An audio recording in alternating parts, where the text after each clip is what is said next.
Today on All Things 80s, did Mattel trick us?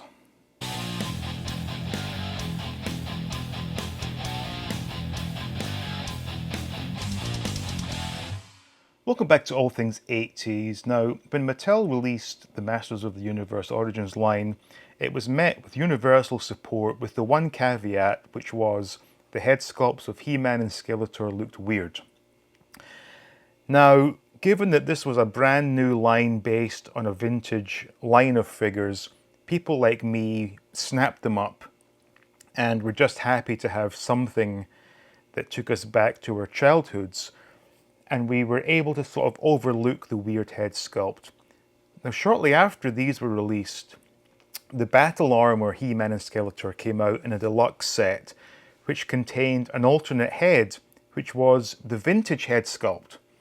And people then thought, okay, I'm going to take these heads off and replace it with the vintage head, and there we have a classic He-Man, classic Skeletor, with the heads we knew as children. Mattel then went one step further and gave us two brand new basic He-Man and Skeletor figures with the vintage heads. Now, I feel slightly ripped off by this. We're not talking a huge sum of money here, don't get me wrong, but it's the principle. Excuse me. Now, I think, and this is only my opinion, this was the ultimate cash grab, because they knew fine well they could have put any heads on these and people would have bought them. And then knowing that people preferred the vintage heads, they then gave us what we wanted. Now let me ask you this question.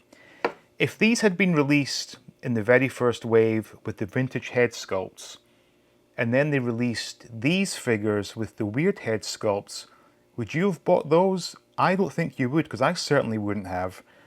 I wanted my He-Man, my Skeletor to look as I remembered them as a kid. And yes, I never had them as a kid myself, but I did play with them and I did admire them. I've said this many times.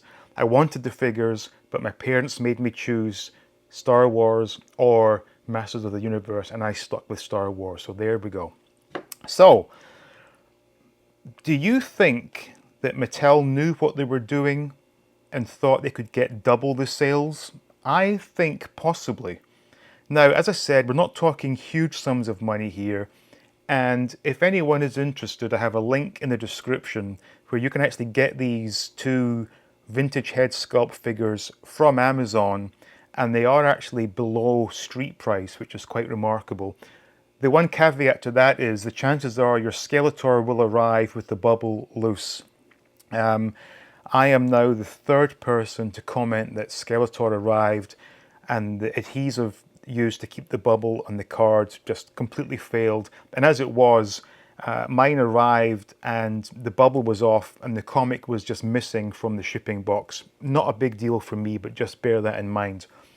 So ultimately, if you're like me and have been completely suckered into this line of toys and are somewhat of a completist, you will now have two He-Man and two Skeletor figures in your collection, two of which do not look that good if we're being absolutely honest. And to me, I am slightly miffed at Mattel for doing this, but let me know what you think. So that was just my opinion on these He-Man and Skeletor figures.